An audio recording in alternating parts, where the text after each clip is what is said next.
Hi, நான் உங்கள் ஆதிபிரபா பேசுகிறேன். தேனி வளர்ப்பில் வந்து பல விஷயம் பல பேர் சொல்லிக் கொடுத்துருக்காங்க. இந்த வாட்டி கொஞ்சம் ஸ்பெஷலு. காலேஜ் ஸ்டூடெண்ட் வந்திருந்தாங்க. தேனி வளர்ப்பு பற்றி சொல்லிக் கொடுங்க அப்படின்னு சொல்லியிருந்தாங்க.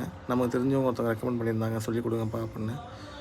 ஸோ இதுமாரி வந்து காலேஜ்லேருந்து வந்திருந்தாங்க, டிஎன்யூ காலேஜ்லேருந்து வந்திருந்தாங்க, சுவாமிநாதன் அக்ரிகல்ச்சர் காலேஜ்லேருந்து வந்திருந்தாங்க. ஸோ அவங்களுக்கு வந்து நம்ம தனியாக எதுவுமே சொல்லிக் கொடுக்கல. நம்ம தேன் வந்து அன்றைக்கி நமக்கு ஒர்க்கு நல்ல ஒர்க்கு. ஸோ நம்ம ஒர்க் பண்ணும்போது அவங்க நம்மளோட உட்காந்து நம்ம பண்ணுறதெல்லாம் பார்த்து நோட்ஸ் எடுத்துக்கிட்டாங்க. ஸோ நம்ம வந்து இப்போ இன்றைக்கி என்ன பண்ணிகிட்ருக்கோம்னா, பெட்டிலேருந்து தேன் எடுத்துகிட்ருக்கோம். ஓகேவா? ஒரு பெட்டியில் வந்து எப்படி பார்த்தாலும் இந்த பெட்டியில் வந்து ஒரு 1.5 கிலோ தேன் எடுத்துருக்கலாம். மொத்தமாக இன்றைக்கி ஒரு 8 பெட்டியில் தேன் எடுத்தோம். ஸோ 8 பெட்டியில் 3 அடைகள் 4 பெட்டியில் வந்து அடைகள்லாம் ரொம்ப தரமாக இருந்துச்சு. மீதியில் கொஞ்சம் கொஞ்சம் கம்மியாக இருந்துச்சு. ஏன்னா குடிச்சிருச்சுங்க, நான் எடுக்க கொஞ்சம் லேட் ஆகிடுச்சு, அதனால் குடிச்சிருச்சுங்க.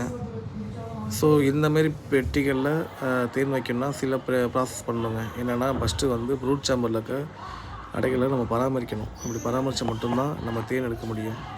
நம்ம எந்த வேலையுமே பார்க்கல, தேன் எடுக்கணும்னா அது ப்ராசஸ் அது பண்ணுறது ஈஸி கிடையாது.